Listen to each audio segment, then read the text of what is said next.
Assalamualaikum warahmatullahi wabarakatuh. Hari ini pertemuan dari mikrobiologi lingkungan, pertemuan setelah UTS adalah terkait dengan metabolisme. Jadi harapan saya kalian harus mendengarkan video ini dari slide pertama sampai slide terakhir, karena di sana beberapa pertanyaan akan saya lontarkan di sana. Lalu kalian harus menjawab pertanyaan-pertanyaan tersebut nanti di kolom komentar, sehingga saya bisa mengetahui apakah kalian mendengarkan seluruh slide ini dengan baik dan benar, dengan memperhatikan setiap pertanyaan-pertanyaan yang harus kalian jawab nantinya setelah video ini selesai, gitu ya. Jadi kita mulai terkait dengan metabolisme. Metabolisme ini khususnya pada mikroba, walaupun nanti akan saya singgung, karena secara umumnya metabolisme itu akan dilakukan oleh seluruh organisme, baik itu manusia, tumbuhan, hewan ataupun mikroba. Karena berhubungan ini tentang mikrobiologi lingkungan, maka kita akan membahas tentang mikroba. Oke, yang pertama kita bahas tentang secara diagramnya, ya, secara skematis, bahwa metabolisme itu dibagi dua, yaitu ada katabolisme dan anabolisme. Katabolisme itu contoh salah satunya adalah respirasi. Ya, respirasi itu ada aerob dan ada anaerob. Ya, bisa kita lihat di sini ada respirasi, aerob dan anaerob. Aerob itu membutuhkan oksigen, sedangkan anaerob itu tidak membutuhkan oksigen. Pertanyaan pertama, apa fungsi oksigen pada proses reaksi respirasi secara aerob? Ya, di mana reaksi aerob itu bisa kita contohkan adalah respirasi aerob, ada glikolisis, ada siklus Krebs, dan ada transfer elektron. Ya, walaupun ada beberapa literatur yang mengatakan ada tahapan glikolisis, lalu ada dekarboksilasi oksidatif, lalu dilanjutkan siklus Krebs, baru dikatakan dengan transfer elektron. Sebenarnya siklus Krebs dengan dekarboksilasi oksidatif itu merupakan suatu rangkaian yang sama. Lalu ada anaerob yang tidak membutuhkan oksigen, itu salah satu contohnya adalah fermentasi. Ya, ada fermentasi, walaupun pada dasarnya tidak semua respirasi anaerob itu fermentasi, tetapi ada respirasi anaerob yang lainnya selain fermentasi. Itu pertanyaan kedua, bisa kalian cari tahu apa respirasi anaerob yang selain fermentasi yang sering dilakukan oleh mikroorganisme. Biasanya itu di lingkungan itu pasti akan banyak mikroorganisme yang melakukan respirasi anaerob. Lalu ada anabolisme, contohnya adalah fotosintesis. Fotosintesis itu ada reaksi terang dan ada reaksi gelap, seperti yang kalian telah dapatkan ketika biologi dasar. Ini kita mulai dari katabolisme, perbedaan antara katabolisme dengan anabolisme. Yang pertama, katabolisme. Kata dasarnya itu cutting. Cutting itu adalah memotong, memecah molekul kompleks menjadi senyawa yang lebih sederhana. Ya, jadi proses melepaskan energi dengan memecahkan molekul kompleks menjadi senyawa yang lebih sederhana.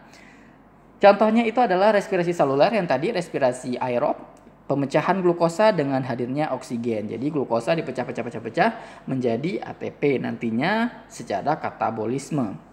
Lalu ada anabolisme. Anabolisme itu dasarnya itu adalah adding. Kata dasarnya adding, yaitu menambahkan. Jadi di anabolisme adalah mengkonsumsi energi untuk membangun molekul kompleks dari yang lebih sederhana. Ya, jadi misalnya contohnya sintesis protein. Protein datang dari mana? Dari kumpulan-kumpulan penambahan asam amino membentuklah protein. Di sini bisa kita lihat ya bahwa perbedaannya ketika katabolisme itu melepaskan energi, sedangkan pada anabolisme itu justru mengkonsumsi energi. Energinya dapat dari mana? Dari proses katabolisme. Jadi dalam satu organisme itu pasti akan melakukan katabolisme, lalu juga akan melakukan yang namanya anabolisme. Jadi berbarengan, karena ATP yang dikeluarkan, yang dihasilkan oleh katabolisme akan digunakan oleh anabolisme ketika proses anabolisme terjadi. Misalnya bakteri itu memakan glukosa yang ada di dalam medium, misalnya nutrien agar, lalu dia dilakukan katabolisme, lalu dia menghasilkan ATP. ATP-nya digunakan oleh si organisme tersebut, oleh bakteri tersebut untuk membentuk protein, misalnya untuk membentuk sel tubuh dia ketika proses pembelahan sel. Nah, itu terus akan berjalan setiap waktu hingga bakteri itu mati. Ya, itu perbedaan antara katabolisme dengan anabolisme. Nah, pertanyaannya, ketika katabolisme itu kan proses makan memakan ya. Jadi ketika proses makan memakan, maka sebenarnya dari prokariot atau mikroba itu ada tipe-tipe memakan nutrisinya. Jadi ada bisa dengan namanya fotoautotrof, lalu ada kemoautotrof, lalu ada fotoheterotrof dan kemoheterotrof. Saya tidak akan membahas apa sih beda autotrof dan heterotrof, dari SMP itu udah dibahas ya, bahwa autotrof itu bisa buat makanan sendiri. Gimana caranya buat makanan sendiri nanti kita lihat. Lalu ada heterotrof, itu gimana caranya ya. Nah kalau autotrof itu bisa dengan cara menggunakan sumber energinya apa? Sumber energinya misalnya cahaya matahari, karena kata dasarnya foto itu cahaya. Ya, fotoautotrof berarti organismenya, bakterinya bisa melakukan yang namanya fotosintesis. Ya, sumber energinya cahaya matahari, sumber karbonnya CO2. Jadi dia bisa ngambil CO2 di lingkungan, lalu dengan menggunakan sumber energi dari cahaya matahari, jadi tuh makanan yang bisa dimakan oleh tubuh dia. Lalu ada kemoautotrof, kata dasarnya kemoautotrof, kimia. Jadi dia menggunakan sumber karbon CO2, lalu senyawa anorganiknya sebagai sumber energi berupa misalnya hidrogen sulfida, sulfur, besi, nitrit, nitrat, misalnya digunakan oleh si mikroba ini dengan cara kemoautotrof. Ya, jadi kenapa harus ada sumber karbonnya CO2 dari fotoautotrof dan kemoautotrof menggunakan sumber karbonnya adalah CO2. Karena CO2 itu adalah C, yang diambil adalah bagian C-nya, karbonnya itu yang digunakan, yang dibutuhkan oleh makhluk hidup. Ya, terutama bakteri itu dia akan menggunakan karbon dan nitrogen untuk pertumbuhan hidupnya, untuk dia bertahan hidup. Lalu ada fotoheterotrof. Fotoheterotrof itu menggunakan kata dasarnya foto, cahaya matahari, sumber karbonnya adalah bahan-bahan organik. Karena memang dia tidak bisa meng-create C-nya atau karbonnya untuk kebutuhan hidupnya. Makanya katanya namanya heterotrof. Begitu juga dengan kemoheterotrof, dia menggunakan sumber energinya cahaya organik, senyawa organik, lalu sumber karbonnya bahan organik juga. Oke ya, jelas bahwa di sini ada bagaimana si mikroba itu memperoleh nutrisi, yaitu dengan cara fotoautotrof, kemoautotrof, fotoheterotrof, dan kemoheterotrof. Jadi kalau kan ditanyakan bagaimana cara mikroorganisme mendapatkan nutrisi, ya jangan hanya jawab autotrof, tapi bisa juga menjawab dengan fotoautotrof, kemoautotrof gitu ya. Jadi jangan hanya autotrof atau heterotrof saja. Lalu kita lanjut ke sebenarnya ketika kita melakukan metabolisme kita ngapain sih sebenarnya? Kita ngeluarin apa sih sebenarnya? Mikroba itu ngeluarin apa sih sebenarnya? Nah ketika dia melakukan metabolisme maka dia menghasilkan yang namanya ATP. Nah ATP itu bisa diperoleh dengan cara yang namanya menggabungkan reaksi exergonik dengan reaksi endogonik. Nah ketika melakukan metabolisme goal yang dibutuhkan adalah sebenarnya ATP yang harus dikeluarkan. Oke. ATP-nya untuk apa? Nah, misalnya secara kimiawi kerja sel itu dengan adanya bantuan ATP ya, bisa ada ATP pembentukan molekul. Nah, secara mekanik itu menggerakkan protein filamen, itu keluarlah fosfat jadilah ATP. Lalu ketika proses pengangkutan, transfersasi tak terlarut, maka nanti adanya ADP dan P jadilah ATP. Jadi itu adalah proses di mana secara kimia mekanik dan pengangkutan juga akan menghasilkan namanya ATP. Lalu ATP itu sebenarnya apa? ATP itu adalah adenosin trifosfat yang susunannya berupa apa saja? Kata dasarnya ada fosfat ya. Jadi terdiri atas ribosa ya, ada ribosa, lalu ada basa-basa nitrogen, lalu ada 3 gugus fosfat. Makanya namanya adenosin trifosfat, 1 gugus basa nitrogen, 1 gula, 3 gugus fosfat, namanya ATP. Jadi kalau seandainya ADP berarti adenosin difosfat, 2 gugus fosfatnya. Lalu ada AMP, adenosin monofosfat, berarti fosfatnya 1. Jadi kalau dikatakan itu dikatakan ATP, ADP dan AMP tergantung dari gugus fosfatnya ada berapa. Nah, sebenarnya itu kan sudah dapatkan ketika di kimia dasar 1 ya, kimia dasar 2 dan yang lainnya. Ini jadi pertanyaan yang ketiga ya, tadi kalau pertanyaan 1 dan 2 sudah, pertanyaan ketiga adalah sebenarnya adenin ini bisa ditemukan di mana saja selain di ATP.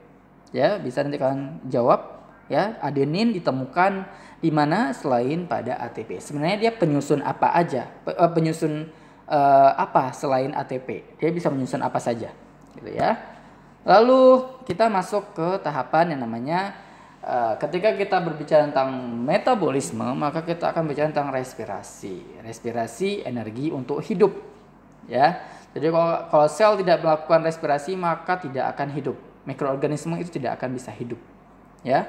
Faktor yang mempengaruhi respirasi sel ada apa saja, ya. Lalu ada respirasi aerob yang kita bahas adalah glikolisis, siklus Krebs, fosforilasi oksidatif.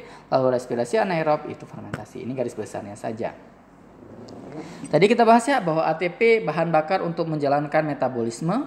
Jadi tanpa ada ATP maka metabolisme itu tidak jalan, ya. Jadi misalnya kayak gini, ketika ada glukosa ditambahkan dengan oksigen maka nanti akan menghasilkan CO2 dan air. Nanti CO2 dan air ditambah dengan ATP dan ada panas. Makanya kenapa ketika orang makan atau orang melakukan respirasi maka dia akan mengeluarkan CO2, lalu dia akan mengeluarkan air, lalu dia akan mengeluarkan energi, ya, energi dan juga ada panas tubuh. Di mikroba juga sama seperti itu. Ini secara garis besar ya. Secara normali pada manusia ada seperti ini, ya. Ada roti misalnya, roti dimakan di mulut, mulut itu akan menghasilkan enzim yang namanya amilase. Enzim amilase itu akan memecah roti tadi. Roti tadi itu isinya apa? Roti tadi itu isinya pati atau maltosa. Lalu masuk ke dalam sistem pencernaan. Sistem pencernaan itu masuk nanti setelah dipecah, masuk di usus halus. Di usus halus masuk ke pembuluh darah. Nah, di pembuluh darah itu nanti akan ada yang namanya proses glikolisis nantinya, ya. Nanti di sana akan masuk ke proses glikolisis. Artinya apa? Bahwa tahapan proses pemecahan metabolisme itu sudah masuk ke tingkat sel. Jadi kita tidak akan lagi berbicara tentang di sistem pencernaan ada ini, tidak, tapi sudah masuk ketika sudah masuk ke pembuluh darah. Nah, di pembuluh darah itu baru diedarkan ke seluruh sel. Nah, ketika di seluruh sel itu baru akan masuk ke tahapan glikolisis. Jadi glikolisis baru dimulai ketika sudah masuk ke dalam tahapan sel, si glukosa tadi. Gitu ya. Nih, jadi tahapan glukosa itu adalah glukosa itu untuk apa aja? Ya, kalau kita bicara tentang glukosa, jadi ketika kita masak medium pertumbuhan bakteri itu pasti dikasih glukosa. Mau glukosa yang jumlahnya banyak atau glukosa yang jumlahnya sedikit. Jadi bisa yang pertama ada tujuannya adalah glukosa itu bisa memproduksi ATP, bahwa memang pada dasarnya sel organisme, baik itu bakteri ataupun organisme lainnya, itu akan menggunakan glukosa sebagai bahan baku yang paling disenangi dalam memproduksi ATP. Ya, bisa memproduksi ATP, membentuk asam amino, membentuk glikogen, membentuk trigliserida. Jadi sebenarnya glukosa itu bisa dibentuk menjadi macam-macam. Tetapi pada mikroba itu lebih banyak membentuk ATP. Karena ATP yang digunakan untuk proses aktivitas dia, ya, aktivitas dia untuk menghasilkan apapun itu. Lalu juga sintesis asam amino untuk membentuk sel tubuh dia yang baru, ya, dalam proses pembelahan binernya. Lalu ada yang namanya glikolisis, itu kalau secara definisi itu adalah rangkaian reaksi yang mengubah glukosa menjadi dua molekul pirufat. Jadi sebenarnya apa sih glikolisis? Glikolisis adalah proses perubahan glukosa menjadi asam pirufat. Ya, dia menghasilkan ATP. Dan dia itu merupakan sumber energi terutama bagi eritrosit mature yang tidak punya mitokondria, itu pada manusia ya. Lalu dikenal juga sebagai reaksi namanya Embden-Meyerhof pathway. Jadi di sana kadang-kadang kita juga nyebutin glikolisis itu EMP ya, atau ada Ednor-Dodrov ya, lalu ada P3 itu pada mikroba itu banyak reaksi glikolisis yang melalui jalur yang berbeda-beda. Ya, silahkan nanti kalian bisa baca di buku fisiologi mikroba. Nanti di sana juga membahas semua rangkaian reaksi yang dilakukan oleh mikroba. Ya, tidak gampang sih sebenarnya dalam mempelajari tersebut, tetapi yang jelas yang paling basic adalah glikolisis yang harus kita pelajari ketika proses metabolisme. Di sini bisa kalian lihat bahwa ketika proses glikolisis ada, coba kayak kalian di sini ada berapa ATP yang dihasilkan? Ya, ada glukosa dari satu molekul glukosa dipecah menjadi fruktosa 1,6 bifosfat, lalu menjadi gliseraldehid 3 fosfat, lalu menjadi 1,3 bifosfogliserat, lalu ada 3 fosfogliserat, lalu menjadi fosfoenol pirufat, lalu ada pirufat. Di sini bisa kalian lihat bahwa ketika proses glukosa menjadi fruktosa 1,6 bifosfat, maka sel itu membutuhkan 2 ATP, ya, 2 ATP untuk memecah glukosa menjadi fruktosa 1,6 bifosfat. Nah, ATP-nya datang dari mana? Dari sel yang lain. Makanya ketika proses metabolisme awal, glikolisis awal, maka dia harus ngutang 2 ATP dulu, ya, dari metabolisme lainnya. Lalu ketika proses itu berlanjut, maka dia akan menghasilkan namanya 2 NADH. Lalu ada 2 ATP, lalu lanjut keluar 2 H2O, lalu keluar 2 ATP lagi. Jadi keluar adalah ada 4 ATP, ada 2 NADH, dan ada H2O, lalu tadi dia pakai ATP 2. Jadi di sini secara proses glikolisis dia akan menghasilkan 4 ATP, 2 H2O, 4 ATP, 2 NADH, dan dia membutuhkan 2 ATP. Artinya dia harus bayar utang dulu. Jadi 2 ATP tadi harus dibayar langsung tunai. Sehingga hasil dari 1 molekul glukosa dalam proses glikolisis menghasilkan, kalau kita jadi ada 2 pirufat, 2 asam pirufat, lalu ada 2 ATP, lalu ada 2 NADH. Jadi 2 NADH, 2 ATP, karena 2 ATP ini dibayar utang yang tadi, ngutang 2 lagi ya tadi ya. Ya, ngutang 2 ATP, lalu dibayarkan, sisanya 2 ATP, 2 NADH, dan 2 asam pirufat. Jadi kalau kita singkat, 2 aspina, 2 asam pirufat, 2 NADH, dan 2 ATP. Itu singkatan yang paling gampang, 2 aspina. Ya. Lalu kita masuk ke selanjutnya, bahwa tahapan glikolisis tadi yang saya bilang bahwa di sana ada tahap persiapan, energy investment, di mana dia membutuhkan 2 ATP. Tadi kan dia membutuhkan 2 ATP ya untuk memecah gula heksosa menjadi molekul 2 triosa fosfat. Nah, setelah proses jalan dari 1 glukosa menjadi asam pirufat, maka di sana ada menghasilkan 4 ATP, 2 molekul asam pirufat, lalu 2 molekul NADH. 4 ATP-nya bayar utang untuk 2 molekul ATP ini, sehingga sisanya adalah 2 ATP, 2 molekul pirufat, 2 molekul NADH, atau yang disingkat dengan 2 aspina. Ini bisa kita lihat ketika proses glikolisis yang terjadi, maka di sini ada reaksi endergonik dan ada reaksi eksergonik, ya. Ada reaksi endergonik. Jadi di sini kalau yang endergonik itu adalah proses penggunaan ATP yang di awal-awal tadi. Nih, ATP jadi ADP ketika proses glukosa menjadi glukosa 6 fosfat dengan bantuan enzim heksokinase. Lalu ada dari fruktosa 6 fosfat menjadi fruktosa 1,6 bisfosfat, itu butuh juga ATP. Yang ngutang tadi di awal loh, yang di awal tadi butuh 2 ATP untuk ngutang, nanti dibayarkan tunai ketika proses eksergonik ini. Ya, ini sekedar memperjelas aja. Ini enzim-enzimnya yang bekerja, boleh di skip ya. Sehingga kita bisa simpulkan bahwa ketika proses glikolisis itu substratnya adalah glukosa 6 fosfat, produk yang dihasilkan adalah pirufat, lalu fungsinya sebagai sumber ATP, dia lokasinya terjadi di sitosol, lalu bisa di lokasinya di mana saja di semua jaringan. Bisa enzim yang bekerja itu adalah heksokinase, 6-fosfofruktokinase, itu enzim utamanya. Lalu enzim utamanya ini, sehingga kalian harus secara di luar kepala itu harus tahu bahwa enzim yang berperan dalam proses glikolisis, enzim utamanya adalah 6-fosfofruktokinase. Oke, tadi kan di awal saya bilang bahwa ada reaksi aerob, ya, respirasi aerob, dan ada respirasi anaerob. Respirasi anaerob itu dia akan menghasilkan yang namanya, contohnya adalah proses fermentasi, ya. Proses fermentasi itu ada glukosa berubah menjadi asam pirufat, tetap hasilnya dua aspina ya ketika proses glukosa menjadi asam pirufat. Jadi 2 aspina, 2 asam pirufat, lalu 2 NADH, lalu 2 ATP. Lalu ketika proses kalau sana anaerob itu tidak ada oksigen ya, tidak ada oksigen, maka dia dari asam pirufat tadi langsung masuk ke tahapan fermentasi.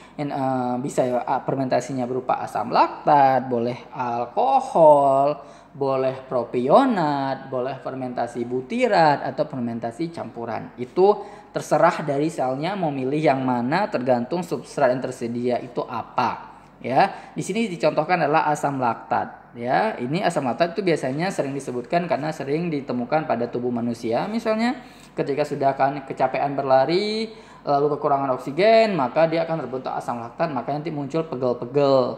Ya, itu salah satu di mana penumpukan asam laktat di otot-otot kita. Mikroba, bakteri juga ada memproduksi asam laktat, ya. Contohnya bakteri asam laktat, misalnya bakteri di yogurt, ya, produk-produk fermentasi itu seringnya menggunakan bakteri asam laktat.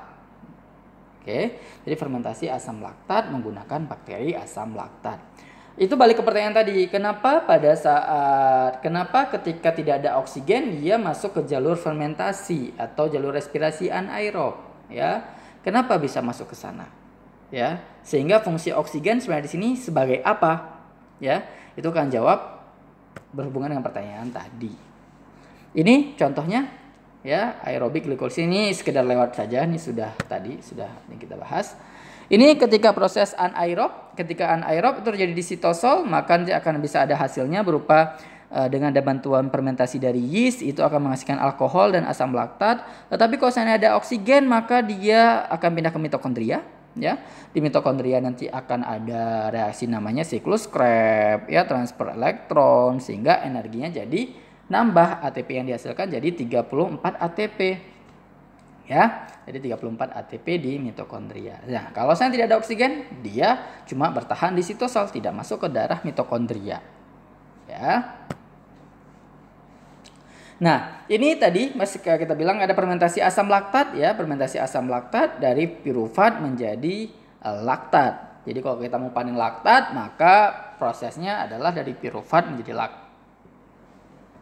Gimana caranya bisa kita mendapatkan pirufat yang banyak? Ketika mendapatkan pirufat yang banyak, pirufat asal muasalnya datang dari mana? Dari glukosa, artinya kita mengkonsumsi glukosa yang banyak, lalu dirubah menjadi pirufat, lalu di pirufat itu menjadi tanpa ada oksigen, maka dia akan berubah menjadi laktat dengan bantuan laktat dehidrogenase. Jadi berdasarkan dari enzim ini, ya, berubah dari laktat, dari pirufat menjadi laktat.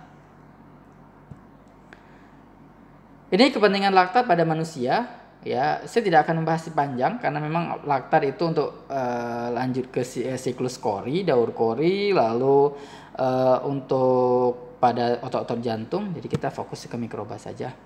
Ya, ini kori sel kita lewatin saja. Lalu ada respirasi sel terjadi dalam 3 tahap utama. Yang pertama, yang tadi kita bilang, kan tadi kita udah membahas tentang glikolisis, ya. Secara umum respirasi sel terdiri dari 3, yaitu ada glikolisis, terjadinya di sitoplasma, kadang-kadang orang menyebutnya sitoplasma, kadang-kadang menyebutnya di sitosol. Dan di situ asal muasal terjadinya respirasi seluler. Dan tadi saya bilang di awal bahwa kalau belum sampai tingkat sel, maka glikolisis belum terjadi. Ya, jadi kalau misalnya mikroorganisme itu, kalau mikroorganisme itu paling gampang, bakteri, karena dia kan ukurannya sangat kecil, dia sel struktural yang sangat kecil, sehingga bisa langsung masuk ke dalam proses glikolisis ketika proses metabolismenya. Yang pertama ada glikolisis tadi, ya, bahwa terjadi di sitoplasma. Nih, memulai tahapan yang mulai respirasi sel, lalu dia memecah glukosa menjadi 2 molekul senyawa 3 karbon yang disebut dengan asam pirufat. Ya, balik lagi ke tadi, glikolisis memecah glukosa menjadi asam pirufat. Hasilnya adalah 2 aspina, 2 asam pirufat, 2 NADH, 2 ATP. Ya, glukosa ada 6 karbonnya, dipecah jadi 3 karbon. Jadi asam pirufat itu apa? 3 karbon. Ada 2. Jadi 1 glukosa 6 karbon pecah jadi 2. 3 karbon, 3 karbon. 3 karbon itu apa? Asam pirufat. Jadi asam pirufatnya ada 2. Lalu dari glikolisis masuk ke tahapan siklus asam sitrat. Yang masuk ke tahapan siklus asam sitrat atau disebut juga dengan siklus Krebs itu adalah pirufatnya. Jadi pirufat yang 3 karbon tadi masuk ke siklus asam sitrat. Ingat, kalau ada oksigen maka masuk ke siklus asam sitrat. Terjadinya di mana? Di mitokondria. Dia berfungsi untuk mengoksidasi pirufat yang berasal dari glikolisis tadi Piruvat tadi kan 3 karbon, dari 3 karbon menjadi 2 karbon. Lalu di situ adalah menyuplai elektron untuk tahap ketiga. Oke. Pertanyaannya adalah kenapa pada siklus asam sitrat dia mampu menyuplai elektron? Emang ada apa di siklus asam sitrat? Oke, itu harus kalian jawab. Kenapa di siklus asam sitrat itu berfungsi menyuplai elektron? Siapa elektronnya itu yang mana? Itu rupanya. Ya. Lalu ketika sudah selesai masuk dari piruvat menjadi senyawa 2 karbon, maka dia masuk ke tahapan fosforilasi oksidatif. Nah, fosforilasi oksidatif itu sering disebut juga dengan yang namanya transfer elektron. Ya. Di sini dia akan melibatkan elektron yang dibawa oleh NADH dan FADH2. Lalu dia mengangkut elektron-elektron ini ke rantai transport elektron yang tertanam di membran mitokondria bagian dalam. Lalu melibatkan kemiosmosis. Ya, jadi proses kemiosmosis di sana, proses pelemparan. Osmosis, tahu ya osmosis? Ya, proses perpindahan molekul ya dari konsentrasi larutan dari konsentrasi rendah konsentrasi tinggi larutannya. Lalu menghasilkan ATP melalui fosforilasi oksidatif yang terkait dengan kemiosmosis. Jadi kalau sana kita lihat di sini adalah ketika proses reaksi di glikolisis terjadi di sitoplasma ya, di cairan sel. Glikolisis masuk nanti dia ke mitokondria, di sini nanti siklus asam sitrat terjadi, lalu masuk ke dalam tahapan di permukaan membran mitokondria, itu reaksi fosforilasi oksidatif atau yang disebut dengan rantai transport elektron. Oke, siklus Krebs ya. Siklus Krebs itu ditemukan oleh Krebs tahun 1937 dan merupakan itu karena dia nemuin si Krebs yang nemuin maka namanya Daur Krebs. Merupakan jalur metabolisme utama dari berbagai senyawa hasil metabolisme. Jadi kalau dikatakan siklus Krebs itu adalah suatu rangkaian yang sangat dianggap penting, ya. Karena apa? Karena di siklus Krebs ini menjadi suatu jalur di mana semua metabolisme bisa terjadi di sini, ya. Mulai dari hasil katabolisme karbohidrat, hasil katabolisme lemak, hasil katabolisme protein. Ya, bahkan asetil koenzim A juga sebagai katabolisme lemak dan karbohidrat. Dan merupakan di sini di siklus Krebs ini menjadi suatu siklus atau jalur yang menyuplai prekursor pembentukan asam amino. Ya, prekursor pembentukan asam amino. Jadi nanti setiap di proses siklus Krebs nanti misalnya ada oksaloasetat, ada fumarat dan alfa ketoglutarat. Itu merupakan nanti itu akan menjadi cikal bakal asam amino yang selanjutnya gitu ya di setiap rangkaian yang lainnya. Jadi kalau ditanyakan dari mana datang asam amino, bisa prekursornya dihasilkan dari proses yang namanya siklus Krebs. Oke. Sebelumnya saya mau tanyakan dulu asam amino yang 20 asam amino kan sudah paham ya? Sudah paham. Nah, pertanyaannya adalah kalian sebutkan asam amino tersebut prekursornya apa saja? Ya, misalnya glutamat prekursornya alfa ketoglutarat misalnya atau oksaloasetat gitu ya. Nanti kalian sebutkan. Jadi dari 20 asam amino kalian harus tahu siapa-siapa aja prekursornya, apa-apa aja prekursornya, ya, baik apa dari siklus Krebs atau siklus yang lain. Oke, ini secara alami siklus Krebs, makanya tadi kan dibilang muara dari katabolisme yang lainnya. Ya, kita contohkan dari lipid misalnya, organisme lipase misalnya, mikroba lipase penghasil enzim lipase yang mampu mendegrade atau memecah lemak menjadi senyawa lainnya, gitu ya. Dari lipid itu dihidrolisis, dipecah menjadi gliserol dan menjadi asam lemak. Gliserol itu berubah menjadi gliseraldehyde fosfat lalu menjadi asam piruvat. Ketika diproses di asam piruvat, maka dia akan menjadi asetil koenzim A. Ya. Jadi dari tadi pertama kita bilang bahas ya, lipid berubah menjadi gliserol lalu asam lemak. Gliserol jadi asam piruvat nanti ujung-ujungnya, lalu asam lemak berubah menjadi asetil koenzim A. Jadi dari asam piruvat menjadi koenzim A. Ya. Nanti jadilah siklus Krebs. Oke, masuk ke siklus Krebs di sini. Jadi asetil koenzim A itu yang masuk ke siklus Krebs. Begitu juga dengan kita makan karbohidrat. Ya karbohidrat ya pasti ya kan glukosa. Glukosa itu pasti akan melewati namanya siklus Krebs. Jadi mulai dari karbohidrat masuk ke monosakarida, lalu ada glukosa, glukosa fosfat, fruktosa fosfat, glyceraldehid, asam pirufat, lalu jadi asetil koenzim A, jadi siklus Krebs. Lalu protein, ketika mengkonsumsi protein, contohnya bakteri protease yang bisa mendegradasi protein menjadi asam amino. Protein dihidrolisis menjadi asam amino. Asam amino diapain? Diproses deaminasi. Delete amin, gugus amin pada asam aminonya. Ketika sudah di-delete, maka NH2-nya lepas, gugus aminnya lepas, lalu jadi keton. Keton berubah menjadi asam pirufat menjadi asetil koenzim A kembali, lalu menjadi siklus Krebs.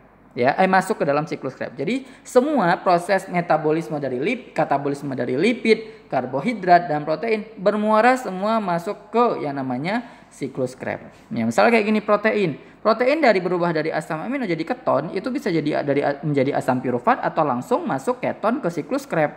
Ya, bisa opsional. Ya, gak mesti harus lewatin asam pirufat dulu, bisa jadi langsung dari ke siklus Krebs. Intinya ketika masuk ke siklus Krebs harus bentuk jadinya apa? Asetil koenzim A. Kalau dia harus dirubah dulu ke asam pirufat ya. Jadi kalau dia berubah ke asam pirufat maka dia harus bentuknya asetil koenzim A dulu. Oke. Nah, ini tadi kita ngomong masalah enzim asetil koenzim A. Nah, di siklus asam sitrat itu dia adalah menyelesaikan oksidasi tadi ya yang si asam pirufat kan. Jadi asam pirufat menjadi asetil CoA di situ. Nah, di sini kadang-kadang tahapannya orang nggak langsung nyebutin sebagai siklus Krebs, tetapi disebut juga dengan dekarboksilasi oksidatif. Ini terjadinya di mitokondria pada eukariot. Kalau pada prokariot terjadi masih di sitosol, masih di sitoplasmanya ya, di sitosol cairan selnya. Pirufat tadi berapa karbonnya? 3 karbon ya. Ingat 3 karbon karena glukosa tadi ada 6 karbon dipecah menjadi 2 molekul pirufat, 3 karbon, 3 karbon. Ya, ini 3 karbon. 1 nih, 1 2 3 tuh yang merah 2, putih 1. Ya. Pirufat nanti dia akan berubah menjadi yang namanya asetil CoA. Jadi asetil CoA dengan bantuan koenzim A. Ya. Pirufat ketika proses berubah menjadi asetil CoA, maka akan rilis CO2, akan rilis NADH, lalu dengan bantuan koenzim A jadilah asetil ditempelin dengan S-CoA. Makanya namanya asetil CoA. Dari 3 molekul gugus asam pirufat jadilah 2 molekul asetil CoA yang 2 molekul C yang ditempelin dengan S-CoA jadilah asetil CoA. Ya. 1 molekul karbon tadi yang ini berubah menjadi CO2. Ya, jadi C2 tadi jadi asetil CoA, 1C dirubah menjadi CO2. Jadi CO2. Lalu ketika proses tersebut ada hasilnya NADH. Nah, ingat tadi di hasil dari siklus dari glikolisis itu ada berapa asam piruvatnya? Berarti ada 2 asam piruvatnya. Artinya di sini ada berapa? Artinya ada 2 CO2 yang dikeluarkan, ada 2 NADH yang dikeluarkan dan 2 asetil CoA. Jadi ada hasilnya adalah 2 asetil CoA, 2 NADH dan 2 CO2. Ya, atau kita singkat adalah 2 askona. 2 asetil CoA, 2 CO2 dan 2 NADH. Kalau glikolisis awal tadi namanya 2 aspina, 2 asam pirufat, 2 NADH dan 2 ATP. Kalau ini adalah 2 askona, ya, 2 asetil CoA, 2 CO2 dan 2 NADH. Oke ya, jelas ya di dekarboksilasi oksidatif. Nah, di sini ketika kita berbicara tadi kan saya bilang bahwa di siklus Krebs itu merupakan banyak terjadi namanya reaksi analplerotik. Ya, anaplerotik itu adalah bagaimana dia bisa menyediakan atau menjadi jalur penyedia prekursor biosintesis lainnya. Ya, misalnya ada prekursor untuk yang tadi saya bilang bahwa terbentuknya asam amino. Ya, misalnya ada piruvat. Piruvat itu akan menjadi oksaloasetat dengan enzim piruvat karboksilase gitu ya, atau PEP. Nah, itu nanti jadi ada istilahnya ketika ada konsentrasi intermediatnya tinggi atau turun, maka akan memperlambat jalur dari siklus Krebs. Nah, itu sebenarnya itu nggak masuk di topik kalian, tapi yang jelas kalian harus cari tahu tadi asam amino prekursornya apa, datangnya dari mana, ya, dapatnya dari mana. Kebanyakan itu dari siklus asam sitrat. Cari prekursornya siapa, terbentuk asam aminonya apa. Jawabnya di komen dari video ini. Oke. Lalu ada yang namanya proses kontrol tadi ya. Nah, jadi proses kontrol dari piruvat menjadi asetil-CoA ya. Ketika AMP tinggi, maka proses piruvatnya menjadi asetil-CoA jadi lebih cepat. Kenapa bisa seperti itu?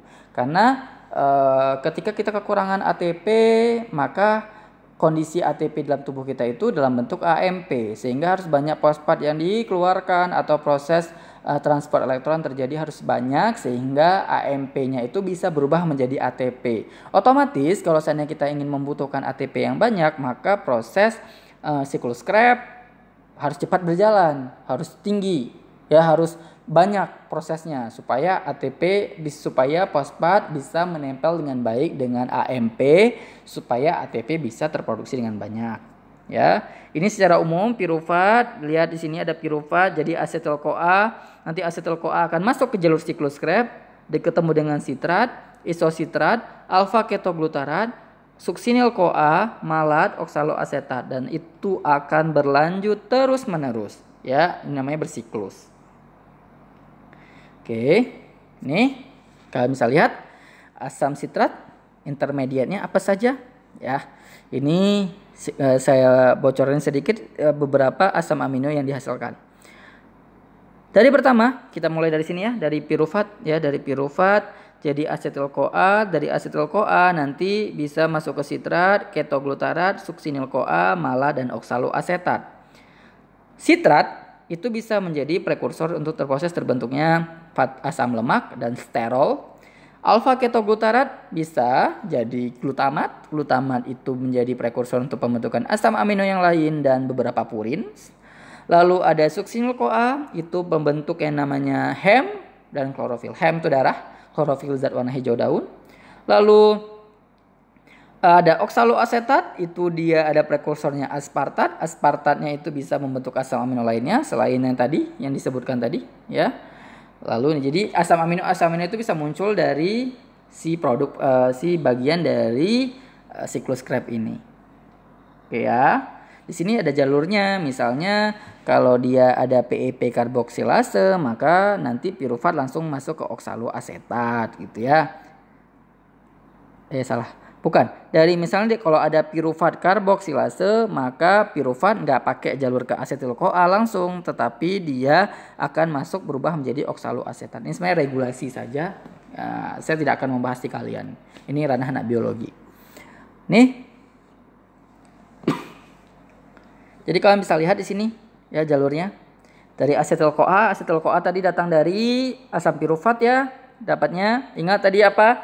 Kalau siklus di dekarboksilasi oksidatif itu hasilnya adalah 2 askona, 2 asetil-CoA, 2 CO2, 2 NADH.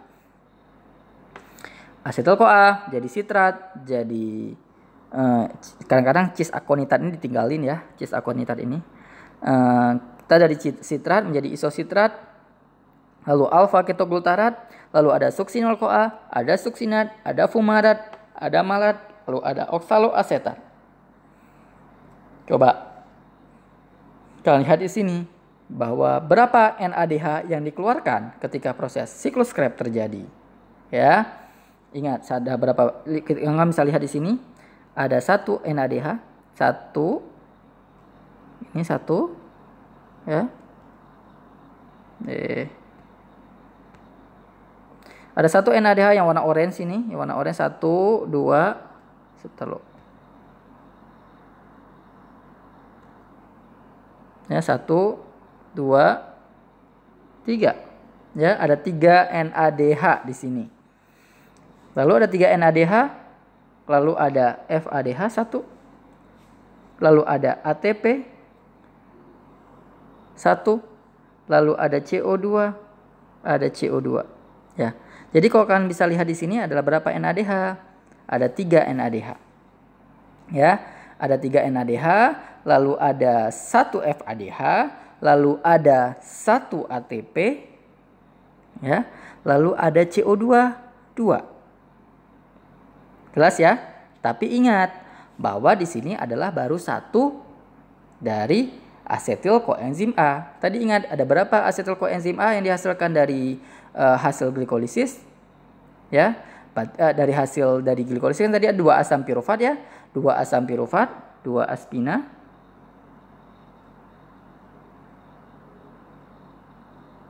ya, 2 aspina, lalu 2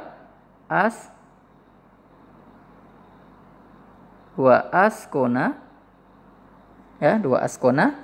Nah, di sini kan ada 2 asetil koenzim A. 1 asetil koenzim A menghasilkan 3 NADH, ya, 3 NADH dan 1 FADH. Kalau 2 asetil koenzim A berarti dikali 2. Berarti ada hasilnya adalah 6 NADH, 2 FADH, lalu 2 ATP, lalu 4 CO2 karena CO2-nya ada 2. Jadi kalau kita singkat misalnya adalah bentar dulu, ini agak jelek. Ya, bisa dengan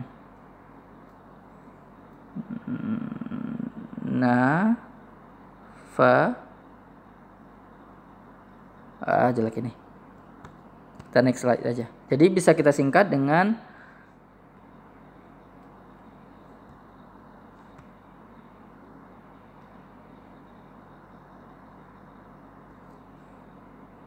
NAFA.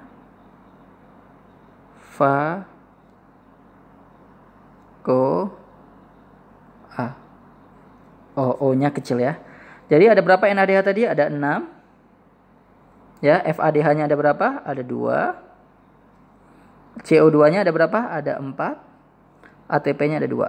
Jadi 6242. NAFA-CoA. 2 aspina, 2 askona, 2 aspina, 2 askona, 6 NAFA-CoA 6242.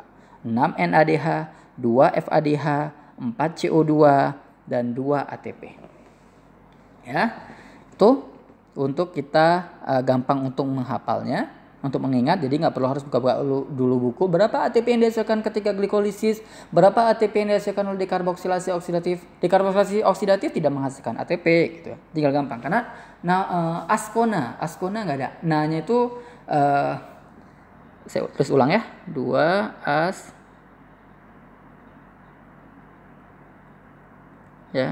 aspina, 2 askona.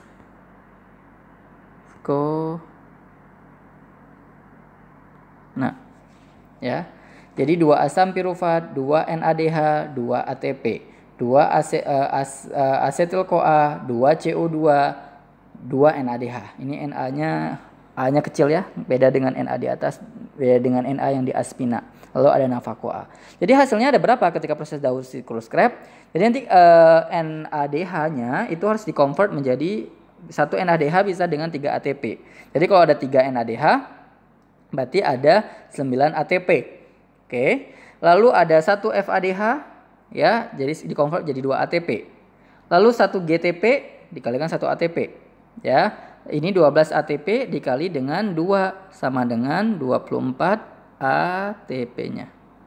Ya, karena tadi ada 6 NADH, ini belum dikali 2 tadi ya, belum dikali 2 karena bahan bakunya asetil CoA. Ini hasil dari 1 bahan baku asetil CoA. Ya, ini 1 asetil CoA.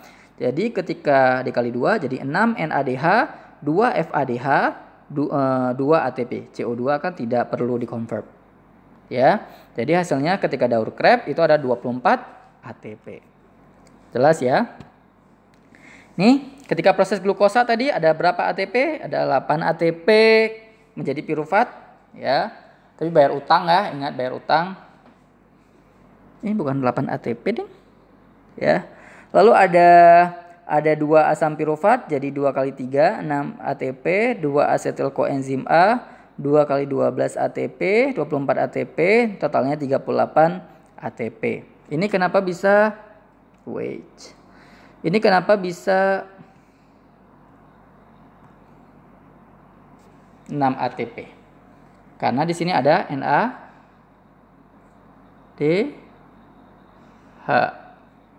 Ya, ada NADH. Di sini juga ada NADH.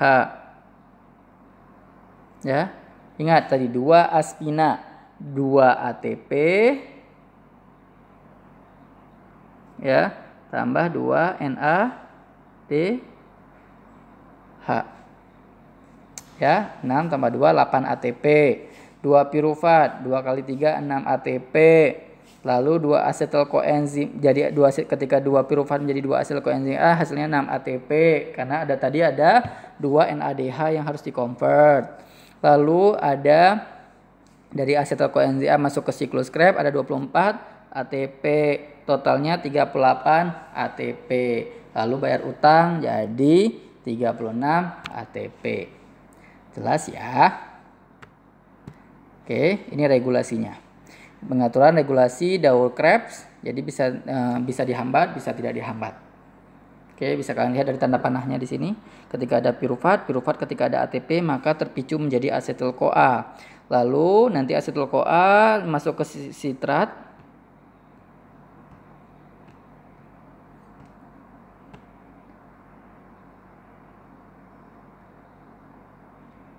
Ya, jadi di sini, jadi ketika asetil-CoA masuk ke sitrat, nanti dia akan masuk ke asam isositrat, masuk ke ketoglutarat, masuk ke suksinil-CoA. Tapi ketika suksinil-CoA-nya tinggi, maka dia menghambat supaya asetil-CoA tidak jalan ke sitrat, tapi dihambat di sini. Jadi kalau seandainya sel tubuh kita atau sel di bakteri itu sebenarnya sudah ada kontrolnya. Jika sudah terlalu tinggi, maka stop dulu siklus Krebsnya. Jangan jalan dulu, gitu ya. Itu dikontrol. Makanya ada regulasi di sini. Ketika suksinil-CoA sudah tinggi, maka dihambat. Asetil-CoA nggak akan nempel. Ini oksaloasetat tidak akan nempel dengan sitrat, ya. Tidak menempel dengan asetil-CoA untuk membentuk sitrat. Lalu suksinil-CoA itu jalan ke suksinat fumarat, lalu kumalat, lalu oksaloasetat. Tapi ketika suksinat menuju fumarat, maka di sini akan menghambat oksaloasetat untuk nempel di sini. Ya, itu sebenarnya ketika proses regulasi sitrat, oksaloasetat dan ini itu adalah satu segitiga yang harus dipenuhi. Ya, jangan terlalu tinggi. Kalau terlalu tinggi maka harus dihambat dulu. Stop dulu jalannya, maka jalan itu yang di bawahnya dulu, jangan langsung jalan semuanya. Maka nanti tidak akan menumpuk. Sebenarnya sel regulasinya itu sudah sangat berjalan dengan baik. Ya, itu sudah sangat berjalan dengan baik sehingga sudah dikontrol. Ya, tadi ada beberapa pertanyaan yang harus kalian jawab. Silahkan jawab di bagian kolom komentar. Oke, pertemuan hari ini sudah selesai. Cuma sedikit saja kita akan membahas tentang metabolisme. Yang paling poin pentingnya adalah bahwa di proses metabolisme itu kita membutuhkan yang namanya glikolisis, lalu ada dekarboksilasi oksidatif, lalu ada siklus Krebs, ya siklus Krebs, lalu ada transfer elektron. Saya tidak membahas banyak transfer elektron karena transfer elektron adalah proses yang namanya konversi dari NADH, ya NADH dan FADH, ya sehingga muncullah tadi berapa ATP tadi. Oke, jelas ya.